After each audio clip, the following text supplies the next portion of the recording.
Paper was like gold in medieval times.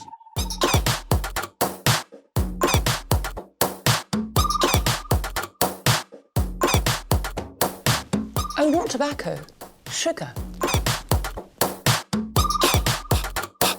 That everything we thought we knew about the world might turn out to be completely wrong.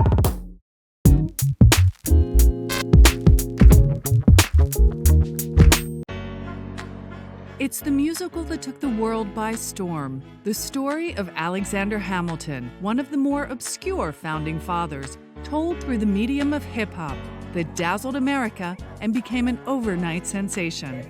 The play is exciting to see. The production itself was just so live. You go there and you walk out and you're flying. You know, I became part of the chorus of people telling people, man, this is really something. The show made an instant star of its young creator, Lin Manuel Miranda, whose singular vision transformed Broadway, bringing the sounds and faces of 21st century America to a retelling of his nation's history. It was just remarkable that he took a traditional American message and turned it into a contemporary hip-hop telling of a great story. It really marked a watershed moment, I think, in Broadway, not only because of its inclusion of hip-hop, but for the way that it has changed and opened up a space for people of color in a way that's been amazing to see. He's a genius. He's somebody who represents something that we haven't seen on Broadway in a really long time, the self-contained auteur. There are very few people I can think of on Broadway who wrote the script, wrote the lyrics, wrote the music, and starred in the show. This is the story of Hamilton, the phenomenon, the history, and the man whose outstanding talent made it all happen. You have somebody who's like deeply well-read, charismatic, into pop culture, historically savvy. He married all these three things together, and it was just like this weird kind of like strand of dynamite, man. And then, you know, it hit Broadway, and it's just like, boom.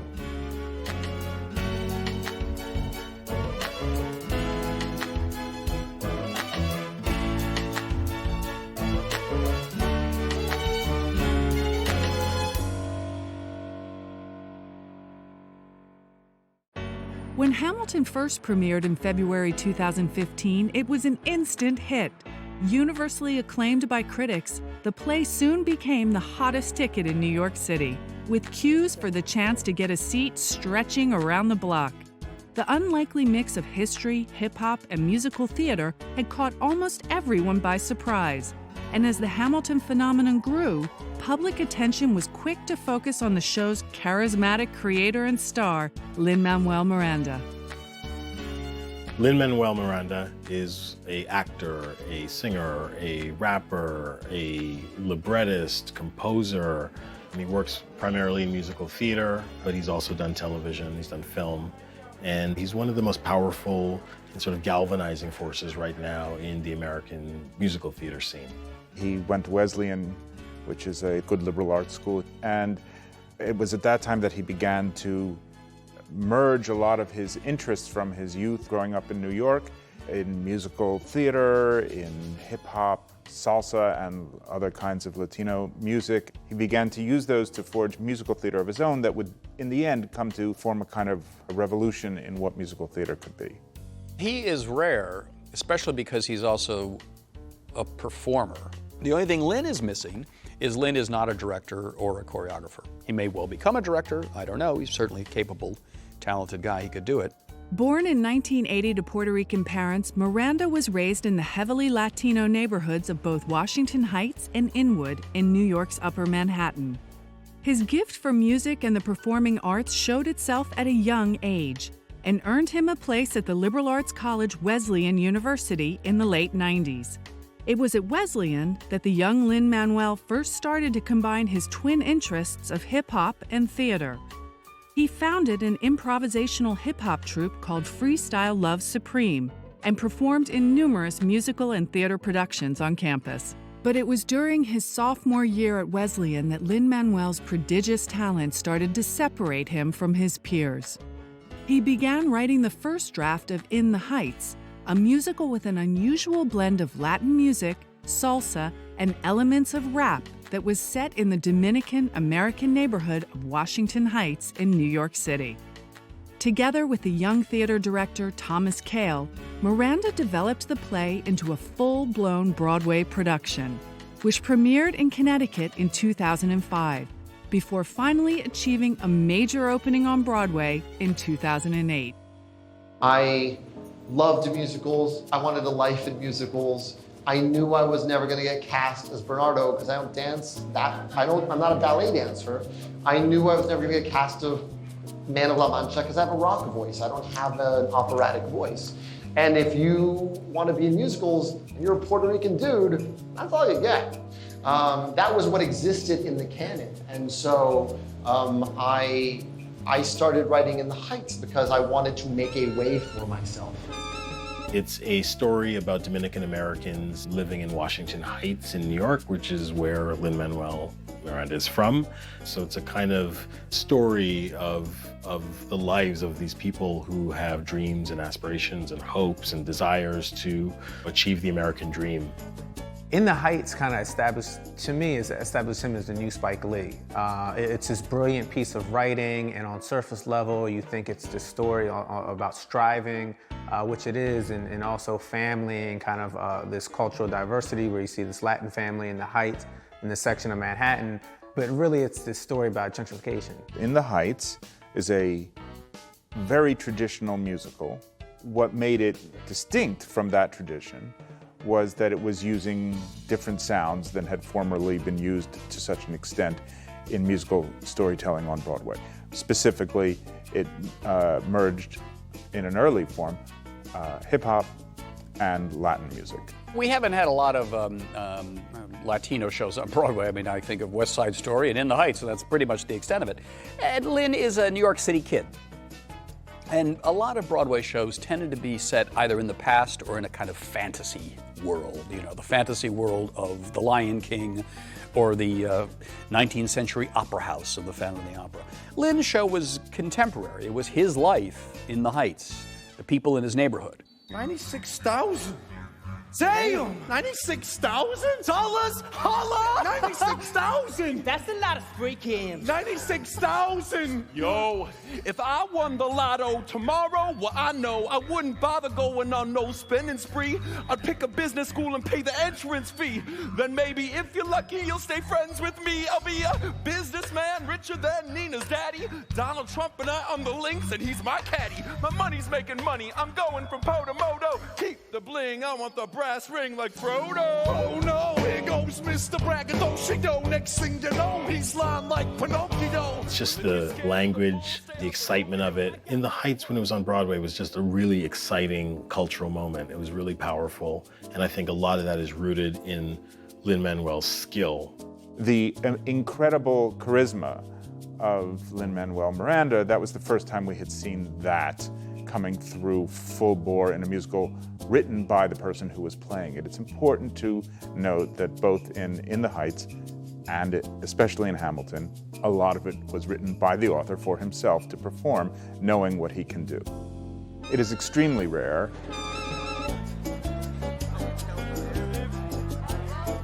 In the Heights proved to be a spectacular success and established Miranda as a major new voice in musical theater. The play was nominated for a total of 13 Tony Awards, winning for Best Musical, Best Original Score, Best Choreography, and Best Orchestrations, as well as picking up a Grammy Award for Best Musical and a nomination for the Pulitzer Prize for Drama. Yes. I mean, I expected it because, just because, I don't know, you gotta think, you gotta dream big if you're gonna get there. But I expected it sort of on the same level you expect to become a Jedi Knight when you're 3 and you've seen Return of the Jedi. It was a fantasy, but I never knew that it would come true. So I feel just so blessed and happy to be here with this show that's been a real labor of love for 8 years. A few months after In the Heights opened on Broadway, Lin Manuel read historian Ron Chernow's biography of Alexander Hamilton. It proved to be a life-changing event. One of the more obscure founding fathers Few Americans would know much about Hamilton, other than that his face appears on the $10 bill. But Miranda was fascinated by his story and began to imagine a new project, a musical based around the life of Alexander Hamilton. Alexander Hamilton was probably the most important person of the American Revolution who was not president. Alexander Hamilton was born out of wedlock in the West Indies. He is an orphan by the time he's 14 years old. He struggled. He was very fortunate to have some people who became really his supporters, his benefactors, and that's how he ended up in New York. As a young man, he knew poverty. He had seen it, he had experienced it, and that really shaped his life. Hamilton's early life took place during the most critical period in American history. The Revolutionary War broke out while he was still a student, and the young Hamilton took a full part in the political turbulence of the time, eventually rising to become one of the most important figures in the birth of American independence. Alexander Hamilton started writing in support of the revolution when he was just a young student. He was very active in the military. He became a close confidant of George Washington. He was at the Constitutional Convention. He was instrumental in getting New York to ratify the Constitution. And then, of course, he became the first Secretary of the Treasury, putting the United States on really sound financial footing. He had a vision for America that was one of industrial power and military might that was a huge contrast to some of the other founding fathers like Jefferson and Madison, who saw us as an agrarian society with a large middle class and just fringe elements on the upper and lower classes. And the fact that it was his vision that prevailed is what people will look at today that points to what some might consider the greatness of America, whether it truly is or not. So I would suggest that's his significance, is the financial institutions and the economy that we have is all based on his principles, and really his alone.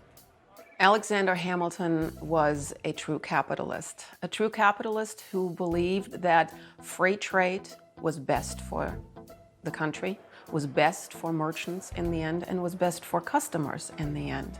It would lower prices, it would produce better products. At the same time, he would not recognize the system we have today. He was certainly not a supporter of government supporting ordinary people, but no one in the 18th century was. Inspired by Ron Chernow's biography, Miranda started to write material around Hamilton's life that would eventually form the basis of a show. He called it the Hamilton Mixtape.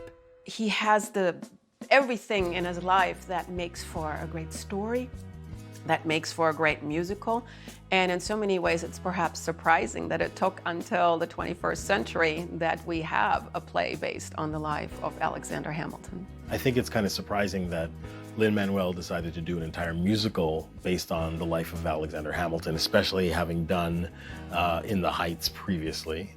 You know, I don't know if you read the biography of Alexander Hamilton and just think, wow, this would make a really good hip-hop musical. It's a curious choice of source material, but yet at the same time, it's clear that Lin Manuel saw elements in the biography of Alexander Hamilton that he could use to craft a story about the nature of the American character and the American dream that he wanted to tell. Well, what Lin Manuel seems to focus on through hip-hop, of course, is the story of a self-made man, somebody young and hungry. In fact, that's one of the main lyrics, and comes over to the United States to start a new life and ends up rising to heights that he himself could never have guessed. And I think that that's the aspirational impact and drive of the entire play. Lin Manuel's vision for Hamilton was to tell the story of a founding father through hip-hop. It was a radical idea, matching historical narrative with an ethnically diverse cast and rap music. And it would be something completely new for Broadway, which in 2008 was ready for a shakeup. Broadway went through a very, very difficult period in the late 60s and into the 70s where New York City was going bankrupt, Times Square was dangerous. There was no such thing as a Lion King or a family show in 1975. Like many other businesses in New York City at that time, Broadway could not leave New York. Where's Broadway going to go? What, New Jersey? No. Broadway had to survive. And it survived the only way it knew how to survive was it found young, creative people, the Lin Manuel Mirandas of their day, to back, who created shows that suddenly became attractions that people wanted to see. So if you go back 40 years ago, the Lin Manuel Miranda of the early 70s was a guy named Michael Bennett, who was a choreographer, who had this dream of a show about the dancers in the chorus of a Broadway show, the gypsies, we call them. And from that, he fashioned a show called A Chorus Line, which was the Hamilton of its day. And when that opened on Broadway, in Times Square at the Schubert Theater, suddenly this business that had been moribund had life in it again. And then in the 80s, and we have the British to thank for this, Cameron Mackintosh and Andrew Lloyd Webber came along with this completely cockamamie idea for a musical about children's poems about cats that turned into the most successful show in the history of Broadway and made so much money for this industry and for New York City that it began to lift the fortunes of Broadway, Times Square, and New York City.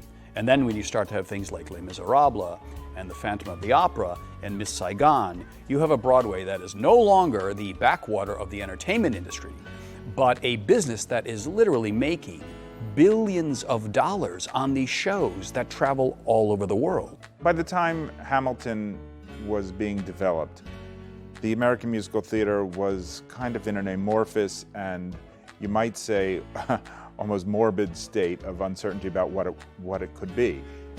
There were lots of attempts to kind of try to find new voices for the musical. You couldn't be too flat out serious, that was dreary. You certainly couldn't be too cheerful and old-fashioned because people would snore.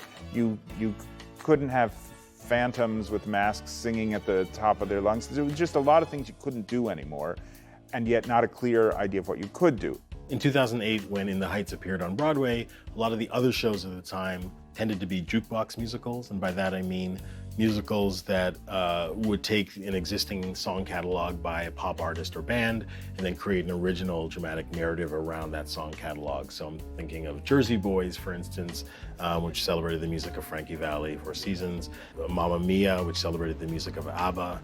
I think Broadway started to rely on jukebox musicals because they were a sure thing. So at a moment in which Broadway is not able to kind of take the artistic risks that it might have in the past, in the heyday of work by people like Michael Bennett and so on, I think jukebox musicals provided a safe alternative for the Broadway community, because people were definitely going to come to these musicals because they already knew the music, so there's an immediate buy-in, and then you would just sort of wrap a story around the music. So this is the moment in which Lin Manuel Miranda is developing Hamilton, a moment in which there's no sort of consensus about what musicals can be now, but a lot of consensus about what they can't be, and with certainly an understanding that new voices, new characters who have not been seen on stage, treated seriously, need to be part of the story.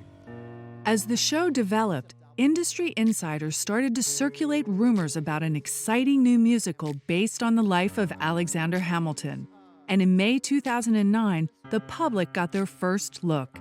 Lin Manuel appeared in an evening of poetry, music, and the spoken word at the White House and performed some of the material from the Hamilton mixtape in front of the President and the First Lady. It's a concept album about the life of someone I think embodies hip-hop, Treasury Secretary Alexander Hamilton.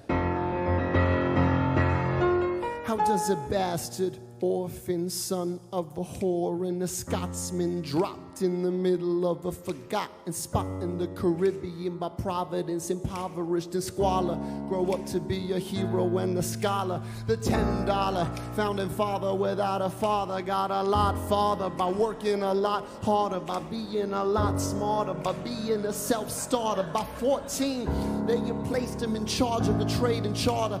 The initial reaction to the idea was skeptical. I mean, a hip-hop musical about the Founding Fathers, and oh, by the way, they're all going to be played by black people and Hispanic people and no white people. You know, a little strange. But there was what we call a workshop, very private, for friends of Lin's, the backers of the show. and I happen to have a few spies there. I heard that people were really impressed. They thought, you know, the songs are terrific. He's created these compelling characters in the Founding Fathers. It doesn't feel starchy, it doesn't feel historical, it feels contemporary. It feels vital. It has tremendous theatricality and energy. And that's when I began hearing, you know, you should keep your eye on this show. We have to remember, Lin Manuel Miranda was known to those of us in the theater back then, but not to the world at large. It was probably the Obama's endorsement of Hamilton has made it into the phenomenon that it is today. But the real standout from the White House show was that the Hamilton mixtape was, as its name suggested, all about hip-hop. When Lin Manuel stood rapping in front of the president, it was clear to observers that he was planning to try and succeed where others had failed and make hip-hop a hit on Broadway. All right, drop the beat.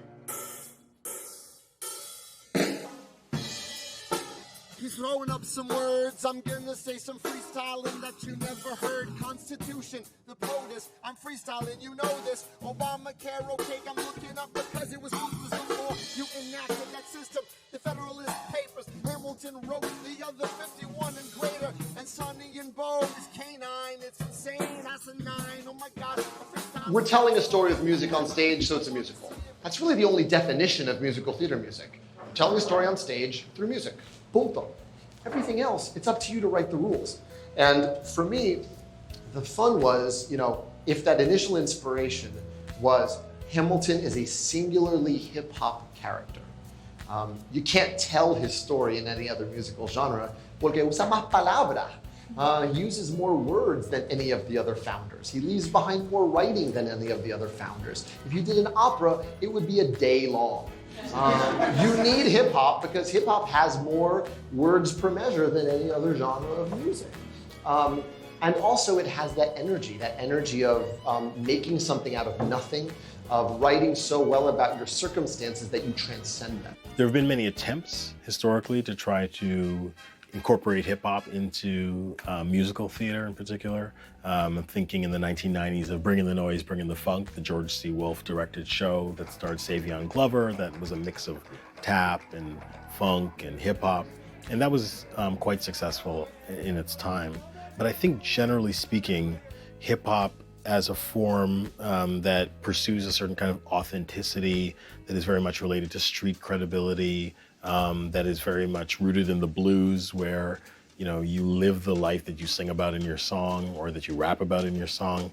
There's a way in which that rubs up against the kind of expressive inauthenticity of musical theater. You know, there's been attempts at blending hip-hop and theater in the past, whether it was Mos Def being in Top Dog Underdog, you know, Puff Daddy, he had a major role in Raisin in the Sun, even like the Tupac play that they tried to bring. So then here comes Hamilton, and I think it's something where it's like all overnight success or all sort of like this big towering success comes from a road that was paved by other people. To take some of the dominant themes in the mythology of hip-hop having to do with underdogs rising to the mainstream of culture, you know, to take some of those themes and to apply them to the retelling of history. I think that's really powerful as a gesture. And then, of course, all of the beefs and fights that Alexander Hamilton got into over the course of his long career run parallel to beefs and fights in hip-hop, which are part of the nature of the form itself. What I do think is the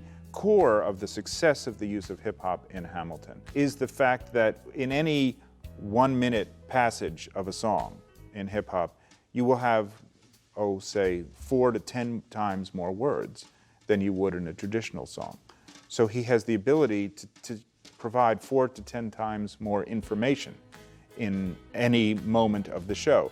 It's part of why the show is so overwhelming. You really are being given a ton of information at all times, and it doesn't ever let up.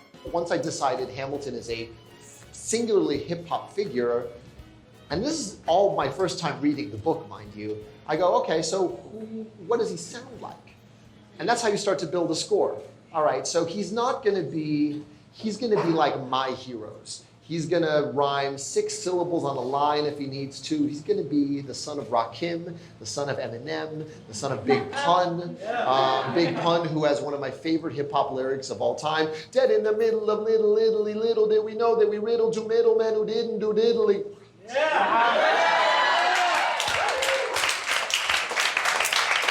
Lyricists that make you rewind them instantly because you can't believe how many rhymes have happened on a line.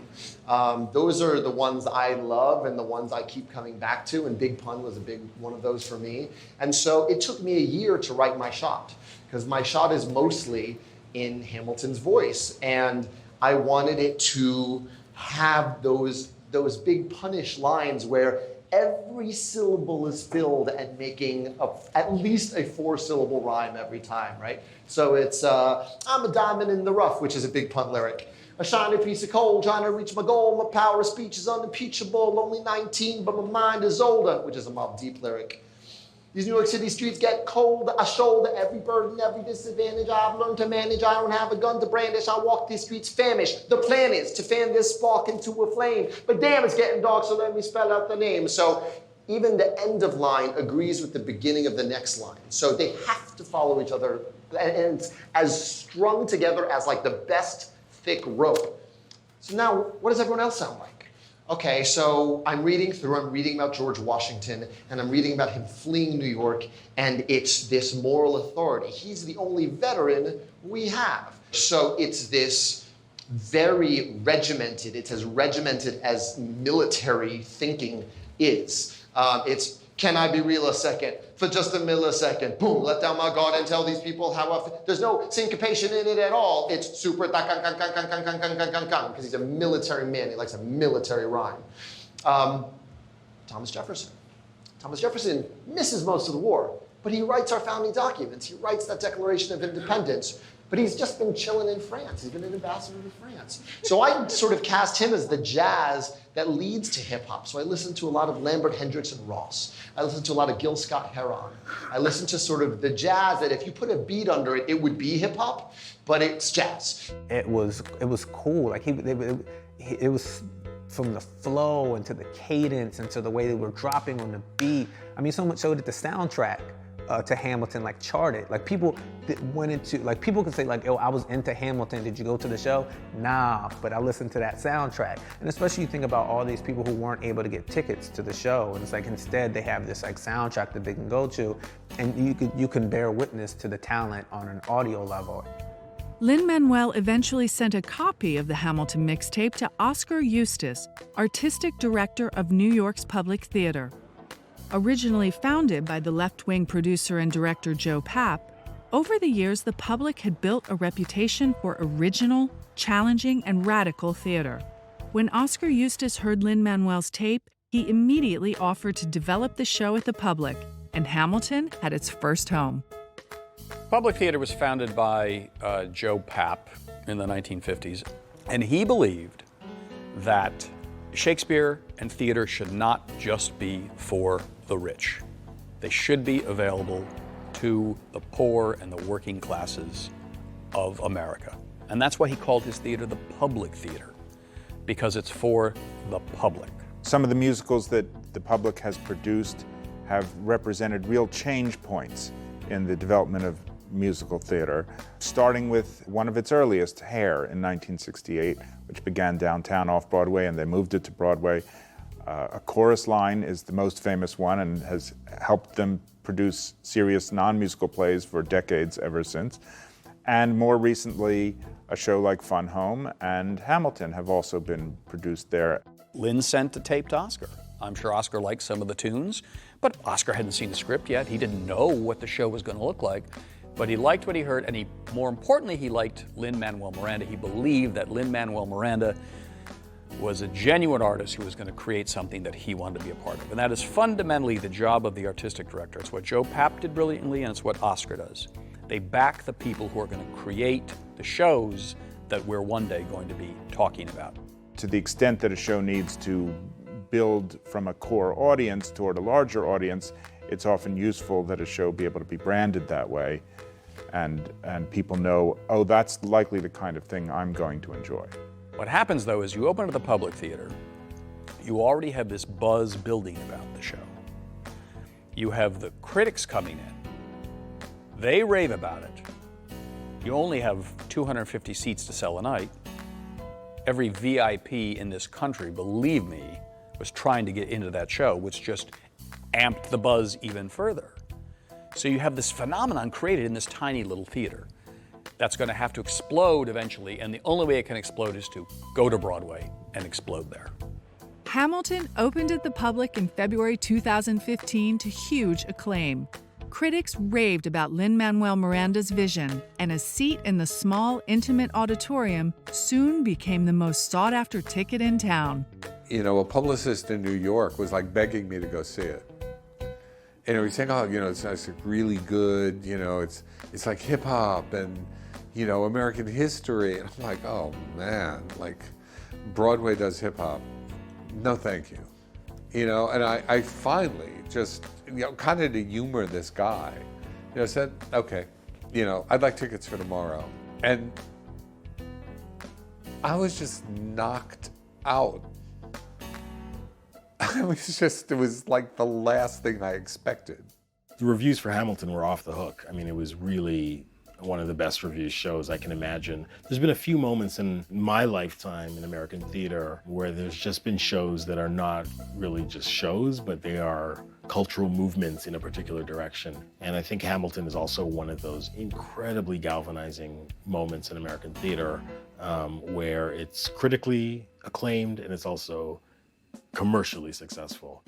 Beginning with an opening song that summarizes his childhood, Hamilton traces the story of Alexander Hamilton's life, from being raised as an orphan in the Caribbean through to his death in 1804 at the hands of arch-rival Aaron Burr. Over its 2 acts, the play touches on Hamilton's personal life, professional achievements, political ideas, and his relationship to other renowned historical figures, with many critics commenting on its mature and nuanced depiction of America's founding fathers. The examination of Hamilton's life in the show concentrates on his immigrant and outsider status. He could never be elected president because he wasn't born here in America. He came from the West Indies. And he was an outsider who could make it because he was creating the establishment that he was going to make it in. He was inventing himself and the country at the same time. You know, often when we're presented with the founding fathers, you know, it's either in a very almost religious way, you know, in which they're the kind of pantheon of saints, you know, or it's the opposite. You tear this one down, that one owned slaves, this one, you know, was problematic for this reason or that reason. And I think Hamilton really presented these characters in 3-dimensional terms and in recognizably contemporary terms, which is why I think a lot of young people like it. It reminds us that this country almost didn't come together. That there were 13 independent colonies that had different economies, different worldviews, and that the men from those colonies that came to put this country together represented those views that were often in conflict with each other. And there were no guarantees that they were going to succeed in creating the United States of America. But Hamilton shows that in the end, they rose above intractable disagreements, hatred for each other, to create a country. Among the historical figures that appear in Hamilton are George Washington, Thomas Jefferson, James Madison, King George III, and the Marquis de Lafayette. It is the lesser-known Aaron Burr, however, that takes center stage as the former Vice President of the United States and key character in the Hamilton narrative. I think the dramatic core of Hamilton is the relationship of Hamilton to Aaron Burr, and there was a contentious relationship where he went to Aaron Burr initially for mentorship. They had a lifelong relationship, and then Aaron Burr ended up killing him at the end. So I think that's really the centerpiece of the entire show. I think it's all about Aaron Burr's childhood. He lost his mother very early on, and I think that made Aaron Burr into an arrogant man, an insecure man, and also one who was looking for his parental figures all his life and did not find them. He was also not as happily married as Alexander Hamilton was. Aaron Burr and Alexander Hamilton met while they were both aides to George Washington. Both men were in their early 20s. And politically, they actually had similar views. Both of them were Federalists. But nevertheless, they did not like each other personally, because I think in some ways they were too similar. Burr was also someone who was even more arrogant than Hamilton, and somehow they just did not get along. The bitterness between Aaron Burr and Alexander Hamilton goes back to 1791, when Hamilton's father-in-law, Philip Schuyler, was unseated in the Senate by Aaron Burr. And so he didn't really care for Aaron Burr for quite a long time. And then in 1800, when there was an electoral college tie, Hamilton worked behind the scenes to see that the tie between Burr and Jefferson was broken, with Jefferson becoming president. Even though he didn't stomach Jefferson, he liked him better than Burr. He literally called him a dangerous man who the reins of government should not be entrusted to. Burr and Hamilton engaged in the, I would argue, late 18th century version of hip-hop, which is writing essays. That was their duel of words. And it had been going on for a long time. That was the weapon of the day. They were smart about it. They used pseudonyms. They didn't use their real names. They had other newspapers on their side. And it was very much a war of words, a game of words. The bad blood between the pair eventually reached its deadly conclusion in the summer of 1804, when Burr challenged Hamilton to a duel. Lin Manuel's play culminates in the dramatic restaging of Pistols at Dawn on the west bank of the Hudson River in New Jersey, where Alexander Hamilton was fatally shot at the age of 47. The duel between Burr and Hamilton was a culmination of a correspondence where neither would back down. Burr wanted an acknowledgement or denial that he had said despicable things about him.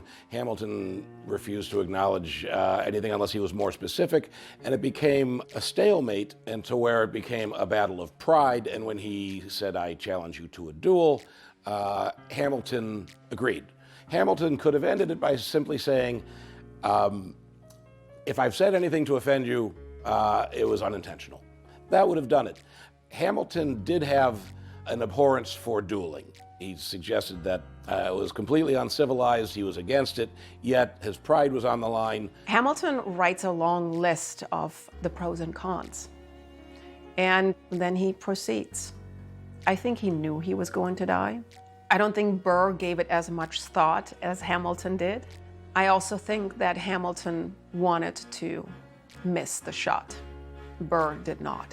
The tradition at the time was, when you fire your first shot, if your message is, "I don't intend to fire at you," you shoot directly into the ground. Hamilton, by all accounts, may have fired accidentally. He shot into the air, and it went into a tree behind Burr, and he turned around and shot Hamilton. It's also possible he wasn't trying to hit Hamilton.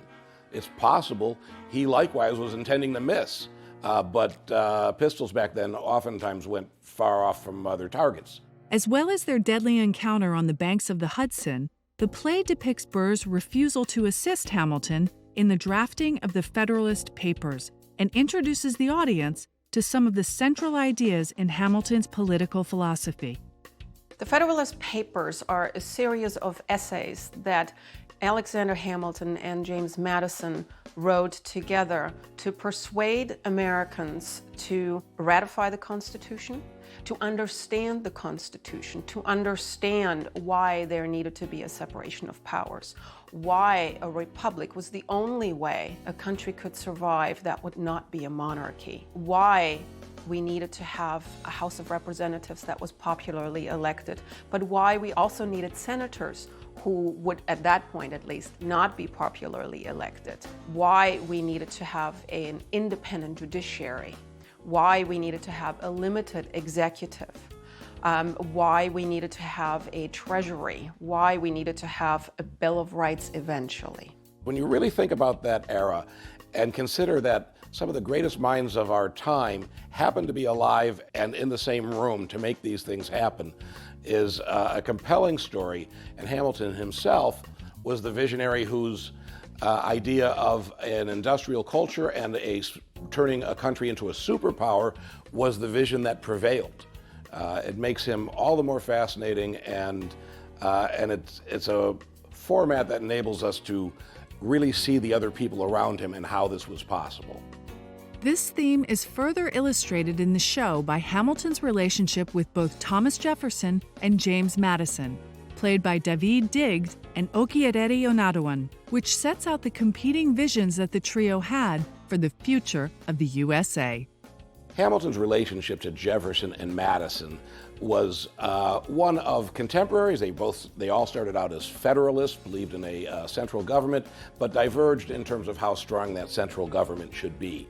And so if there was personal animosity, it was grounded in their political ideologies. Where they drifted apart the most, I think, was in Hamilton's insistence on a national bank and tying ourselves to big money interests, where Madison and Jefferson both sincerely believed that we should be an agrarian society and not be tied to European banks.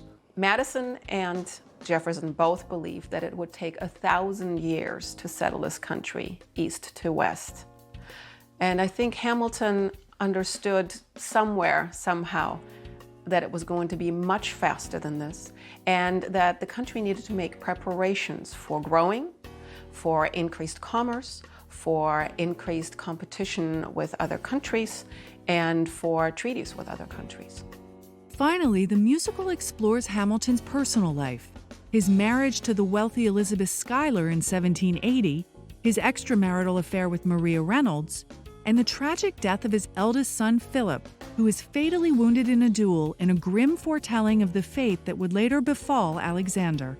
It is Elizabeth Schuyler, however, who takes center stage in the Hamilton narrative, and she's introduced early on in the show with the upbeat celebratory number, The Schuyler Sisters. Angelica, Eliza, and Peggy. The Schuyler Sisters. Angelica, Peggy, Eliza. What? Daddy said to be home by sundown. Daddy doesn't need to know. Daddy said not to go downtown. Like I said, you're free to go. But look around, the revolution's happening in New York. He was really good looking. He was a great writer, a good talker, and very charming, apparently, who met in the woman that he ended up marrying, Eliza, the exact woman that he had described just about a year and a half earlier. And she was this amazing woman who couldn't have loved him anymore. And I think it's very appropriate that the musical begins with her and it ends with her. In its warts and all depiction of Alexander Hamilton's life, the play presents a three-dimensional view of the Founding Fathers, one which isn't afraid to show them as flawed human beings. Hamilton biographer Ron Chernow described it as history for grown-ups. We tend to think of our Founding Fathers as these figures on Mount Rushmore. They're made of granite. Lin made them flesh and blood. He made them human. You saw the bickering, you saw the squabbling, you saw the dirty political compromises they had to make. You saw the burning ambition, the hatred between Burr and Hamilton. You saw the jealousy that Burr had for Hamilton's success, that Hamilton outfoxed him at every turn. I think approaching history in a way that doesn't deify the Founding Fathers makes those characters all the more compelling. Historians don't always do that. They tend to mythologize Thomas Jefferson and suggest, for instance, that it was never in his character to have fathered children with a slave. And when you look at the evidence, it's overwhelmingly supports the contrary. And I think those are the things that actually make those characters real. And I think those are things that we identify. When you deify somebody, they become as interesting as the statues that we erect to them, as opposed to the flaws that truly make someone human. I think that's what's connecting people, just the humanity of it. I think people are seeing themselves in how flawed these people are, and it's giving them hope because of the wonderful things these people were still able to achieve, even with their flaws. It's a show about a politician that is also about policy. There is a tremendous amount of material about banking policy, about dealing with the French Revolution, about slave owning. It is unique in musical theater, as far as I know, with one exception, in dealing with the policy questions that animated the politicians we take an interest in. But in taking such an approach to its subject, Hamilton inevitably opened a debate about historical accuracy, with some critics noting that the show sidesteps some of the more uncomfortable questions of the time, in particular, the attitude of the main protagonists towards slavery. I think one of the most exciting things about Hamilton is the level of conversation about American history that it's provoked. You know, there's a sense in which, people argue, was Hamilton as against slavery as the play depicts? The Schuyler family that he married into, they were slaveholders. What was Hamilton's attitude about immigrants, for example? People have contested that. There are all of these questions that have come up. I think most of the criticism of the play has been those kinds of debates. Is this an accurate portrayal? Is it a fair portrayal? What corners is it cutting? And you can say that of anything that's based on a historical event, that, there should be a more balanced approach. But I don't think it's balanced so much as telling it's a story that has two sides to the same coin.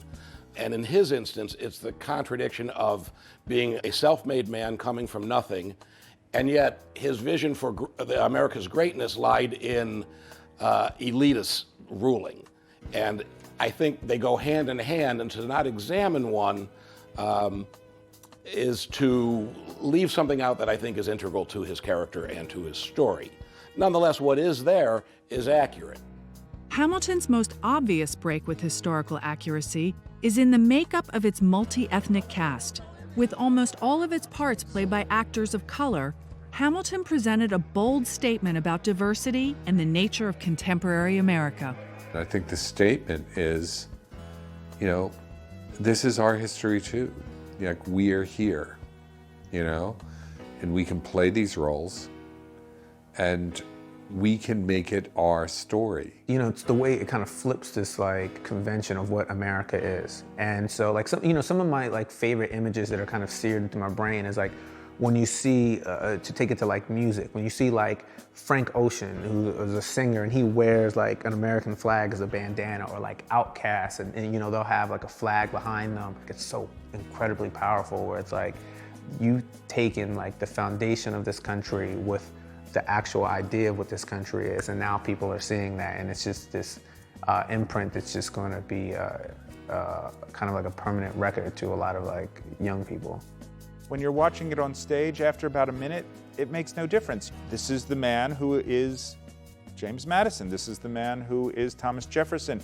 You're not thinking, why is Thomas Jefferson black? The theater is amazing that way. Broadway, for a long time, was called the Great White Way, and then that became kind of a disparaging comment because the shows were, by and large, white, and the audiences certainly were white. But as young people become more interested in Broadway since the success of Rent, they're not all white kids. And they're bringing new voices and new music to the form of the musical theater, which I think is good and healthy in the long run.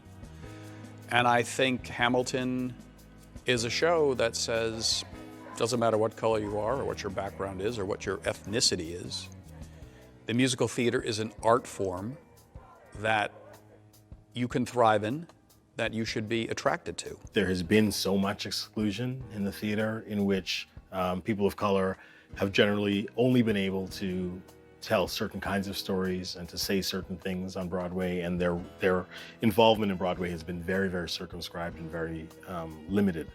And so to tell not just any story, but a founding story of the narrative of American life has a kind of meta relevance, right? It's a commentary itself on the role of people of color in this country.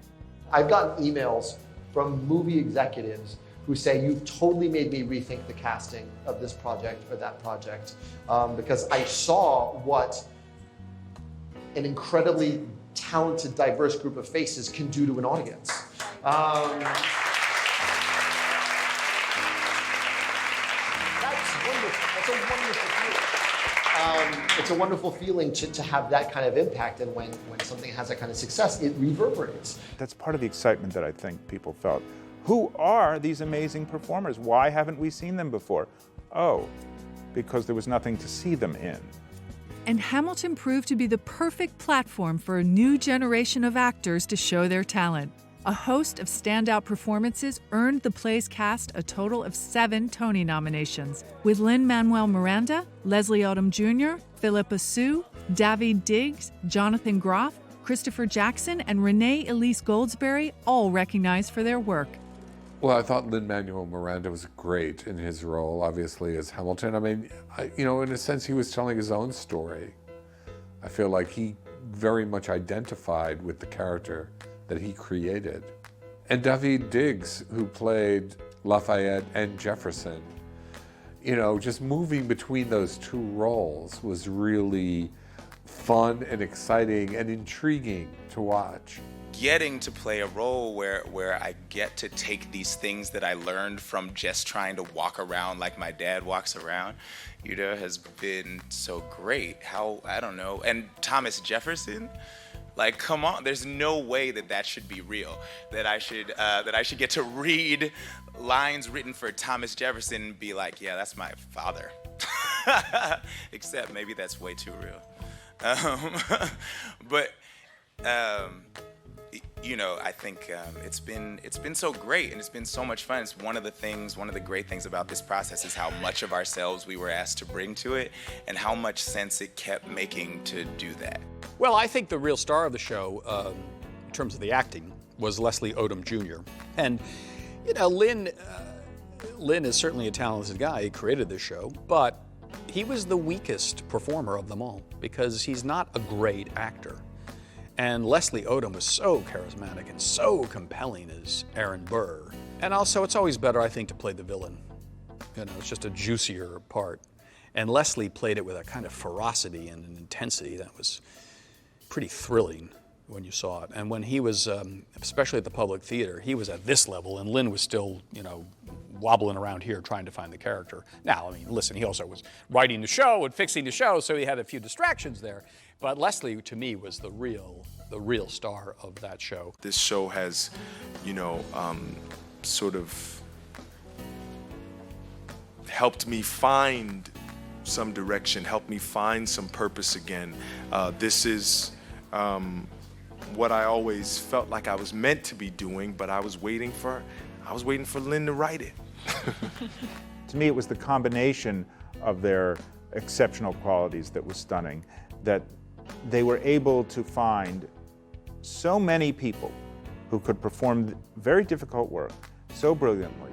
And now, with the second cast and with the touring casts, it's not like they're having a lot of trouble finding these people.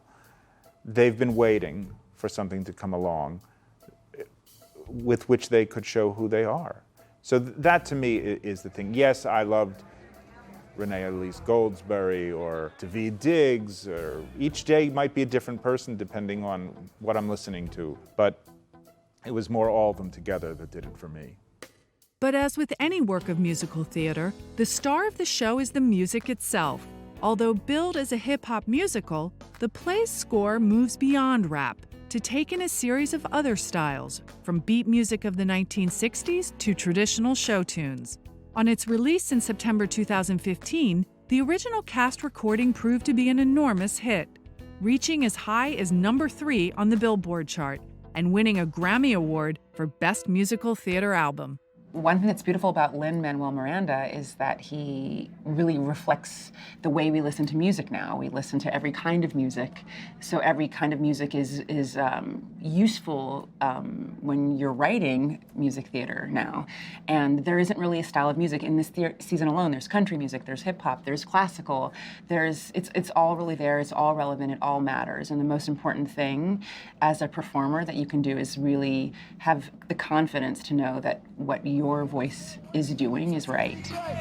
How did we know that this plan would work? We had a spy on the inside, that's right. Till a spying on the British government. I take the measurements, information, and then I smuggle it to my brother's revolutionary covenant. I run with the sons of liberty, and I am loving it. See, that's what happens when you up against the ruffians. We in the somebody's gotta shovel it. Hercules Mulligan, I need no introduction. When you knock me down, I get the back up again.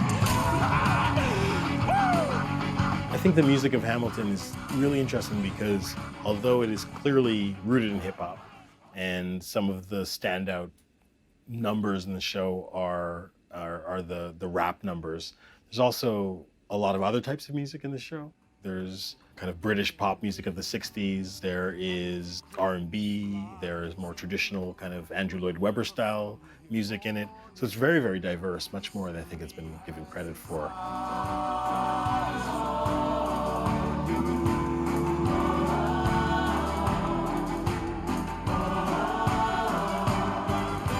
History has its eyes on you.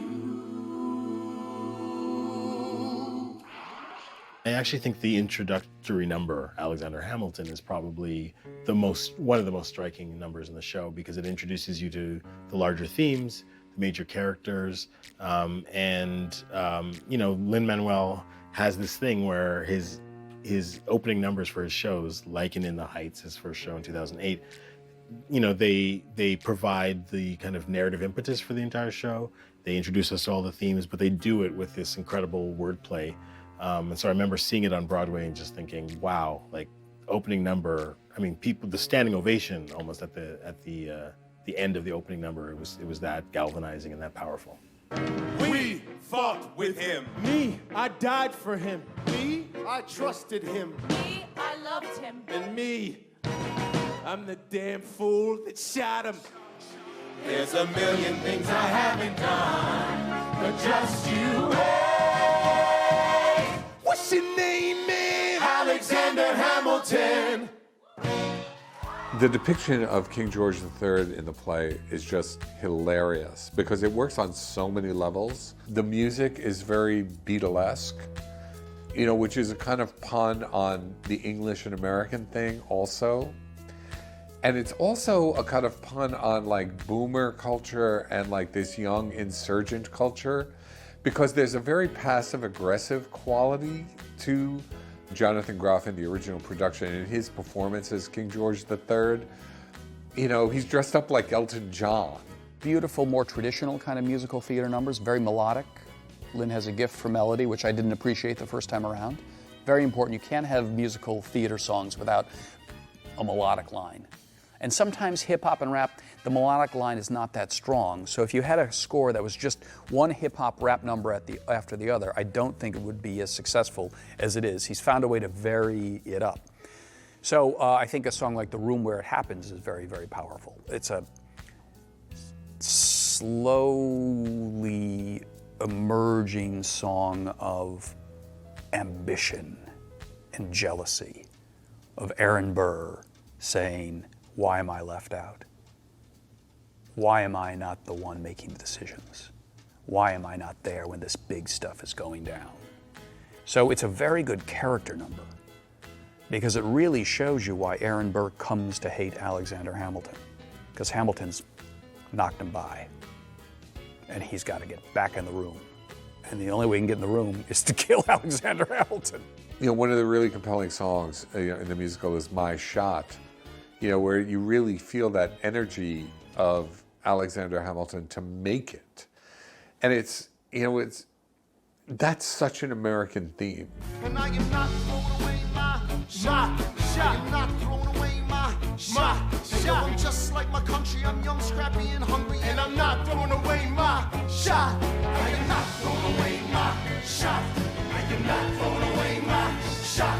And yo, I'm just like my country. I'm young, scrappy, and hungry. And I'm not throwing away my shot. I'm not going to give up my shot. This is it. Like, we're going for it. In that sense, that level of conviction is something that, really comes through, in the play. And links this kind of revolutionary musical, to very traditional themes in American history. So even as it's breaking certain molds, it's adhering to certain others. In bringing Hamilton to life on stage, Lin Manuel Miranda turned to his firm friend and frequent collaborator, Thomas Kail. Kail first met Miranda while both were students at Wesleyan in the late 90s. He co-founded the hip-hop troupe Freestyle Love Supreme and was instrumental in the development of In the Heights, which he directed. When Lin Manuel had his original idea for Hamilton, Kail was quick to come on board as the show's director. Lin wrote the first song in 2009, and it's June of 2016. So that's 7 years. That's 7 years of your life that you spend trying to take this little seed and grow it into not just a tree, but a forest. That's really what my job is, to try to create an environment where the writer can feel nurtured and supported and alive, and then I try to add other seeds around him and find other people to make me better and to try to realize the show. His direction never got in the way of Lin's score and Lin's script. He's not a director who puts his thumbprints over everything. He understood that the power of the show was in the music, the lyrics, and the storytelling. And his direction is very skillful, but you don't walk away from that show thinking, wow, who's that director? What an amazing production. You walk away from that show thinking, my God, Lin Manuel Miranda is a genius. And Tom understood that his job was to serve Lin's show. The reality is, obviously, everybody on stage and off stage in this company is working at the absolute top of their game. And I think that the baseline of everything is trust and faith. So that's why saying no isn't that hard. That's why saying maybe is also not that hard. And saying yes isn't that hard. The reality is sometimes the best answer you can give is keep going. It is very rare that I would ever do anything that would stunt or prevent anyone from taking an idea and fully expanding it. So my job is to create a room where everybody knows what they're being asked to do, that everybody knows what story we're telling and how we want to tell it. So the reality is, Lin and I got to a place, and Alex and Andy share this, where it was almost subliminal. There were times when he would just cock his head and I'd be like, I know, just let me go through the thing. But the reality is, it was such a safe room for all of us that these actors also knew that they were allowed to live in a place where they could explore, and we tried to create that for each other. He didn't overdo it. He didn't say, okay, this is my shot, and then overshoot it. The staging is very stepped back when it needs to be. Again, understanding that the verbal information is tricky and needs to be forefronted most of the time. So he gives space to the verbal component, which is a joy for theater goers who remember when plays still were about words. Both Kail and Miranda are steeped in the history of musical theater, and although Hamilton has been repeatedly praised for its originality, its creator and director have acknowledged that a number of other shows had an important influence on their own production.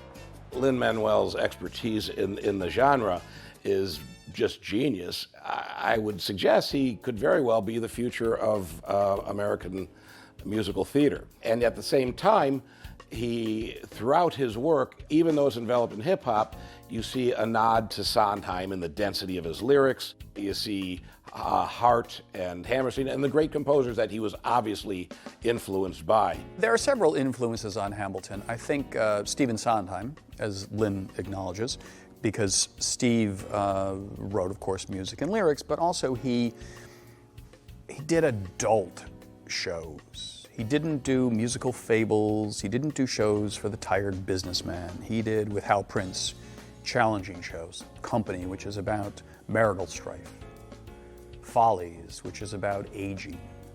And Sweeney Todd, which is about murder and cannibalism. Certainly Sweeney Todd, in the hugeness of the central character and the ambition of the work. The works of Kander and Ebb, Chicago, Cabaret, are certainly evident as an inspiration for the emphasis on thematic development. 1776 is a very important show that should not be overlooked. That show, written by Peter Stone, was a show that said the Founding Fathers are not in the textbook. They're not on Mount Rushmore. They're flesh and blood, vital human beings.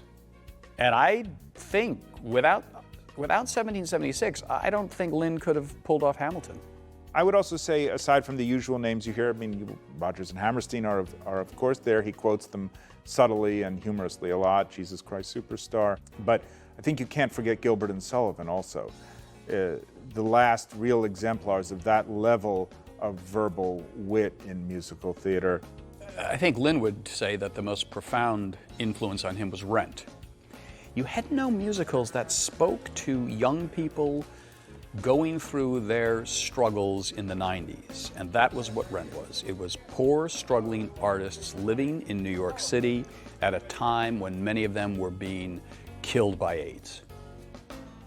And it had a rock and roll score. So it suddenly felt contemporary, and it brought young people to the theater. And it brought the generation that would become the Lin Manuel Mirandas, who fell in love with musicals because of Rent. Among what he called the grandparents of Hamilton, Thomas Kail listed both Sweeney Todd and Evita as two productions that have had a clear impact on the staging of the show. I think the staging, Hal Prince's staging of Sweeney Todd, is very important to the staging of Hamilton, because it was on a grand scale with a lot of people that Hal was moving around. And you can see in Tom's staging of Hamilton, you can see echoes of Hal's original staging of Sweeney Todd, because Sweeney Todd really evoked 18th century London, you know, right down to the fog coming off the Thames, much as the staging and the set design of Hamilton evokes those taverns lit by candlelight where the founding fathers hashed out the country. You know, it was very simple staging, but it was animated. And the thing that was just incredible was the choreography. Man, it was alive. I mean, everybody was moving. The design suggests a ship with wooden planks and some ropes and things like that, possibly the ship of state. But other than that, withdraws itself to forefront the performances.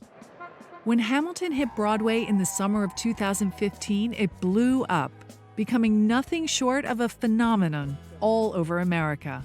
The show was showered with awards, collecting a Grammy and the Pulitzer Prize alongside the avalanche of Tonys. In July 2016, Lin Manuel gave a final farewell performance as Alexander Hamilton, before his understudy, Javier Munoz, stepped into the role.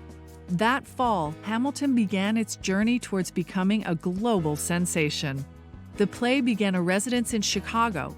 A touring cast was assembled to travel America in 2017, and it was announced that Les Miserables producer Cameron McIntosh would be overseeing an opening in London's West End. I started writing this in 2008, so this is a culmination of, it's a celebration of a lot of people putting a lot of hard work, and particularly Tommy Kail, who got all the art forms involved in making a musical and made them into one cohesive thing called Hamilton.